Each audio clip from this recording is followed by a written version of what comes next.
कहानी का नाम है अपने मन का योद्धा, एक युवा और बुद्ध की अनकही कहानी।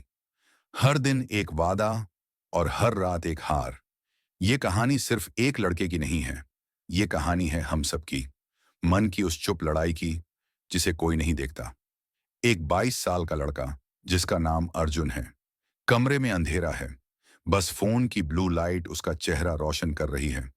उसके चेहरे पर थकान है, लेकिन नींद नहीं। हर रात वो खुद से वादा करता, बस आज आखिरी बार। लेकिन हर बार वही हार। मैस्टरबेशन एक आदत नहीं, अब एक कमजोरी बन चुकी थी।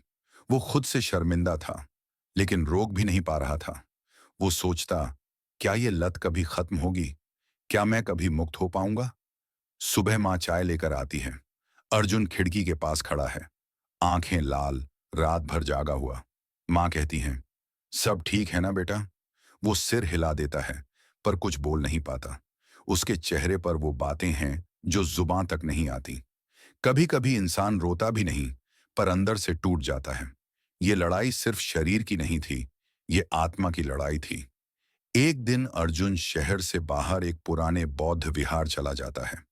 वहां शांति है, सन्नाटा है, बस हवा की आवाज और पत्तों की सरसराहट।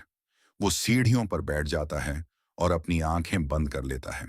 फिर अचानक उसे एक धीमी आवाज सुनाई देती है, तू खुद से लड़ क्यों रहा है? देखना सीख। अर्जुन चौंकता है, उसकी आंखें खुलती हैं। सामने एक बुजुर्ग भिक्षु खड़े हैं, शांति से मुस्कुराते हुए। अर्जुन, मैं खुद से हार चुका हूं। जितना रोकता हूं उतना फंसता चला जाता हूं। मन का कंट्रोल अब मेरे हाथ में नहीं है। भिक्षु, क्या तू जानता है बुद्ध ने क्या कहा था? मन ही सब कुछ है। जैसा सोचते हो वैसा बन जाते हो। तू आदत से नहीं हार रहा, तू ध्यान की कमी से हार रहा है। भिक्षु अर्जुन को एक पुरानी कथा सुनाते हैं। जब बुद्ध वन में ध्यान कर रहे थे, तब कामदेव उनके पास आया। उसने मोह, वासना और भय के 3 रूपों में बुद्ध को विचलित करने की कोशिश की।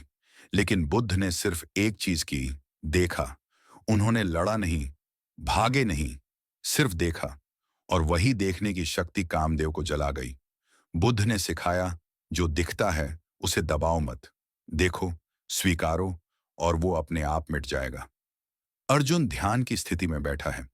पहली बार वो अपने विचारों को भागने नहीं दे रहा, बस उन्हें देख रहा है।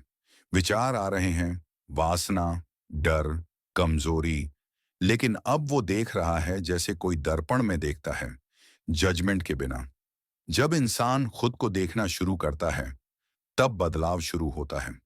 पहले दिन कुछ नहीं बदला, लेकिन अर्जुन के अंदर कुछ टूटने की जगह कुछ जुड़ने लगा था। अर्जुन ने एक व्रत लिया, 21 दिन का।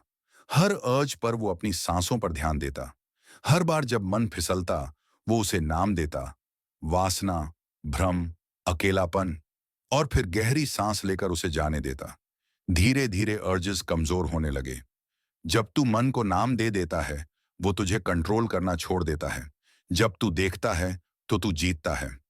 21वें दिन अर्जुन आईने के सामने खड़ा था, चेहरा शांत, आंखों में आत्मविश्वास। वो वही लड़का था, लेकिन अब वो खुद पर शर्मिंदा नहीं, गर्वित था। बुद्ध का रास्ता आसान नहीं है, लेकिन वो अकेला रास्ता है जो मन को मुक्त करता है।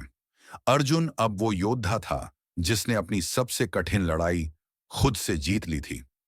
अगर तुम भी लड़ रहे हो, खुद से, आदतों से, अकेलेपन से, तो याद रखो, भागो मत, देखो।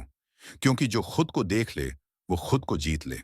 और जो मन को जीत ले, वो संसार को भी हरा सकता है। मॉरल, मन ही बंधन है और मन ही मुक्ति है। बुद्ध का रास्ता साक्षी भाव से शुरू होता है और वही आत्मा की आजादी तक ले जाता है। And note, dedicated to every youth silently fighting an invisible war. May you rise, one breath at a time.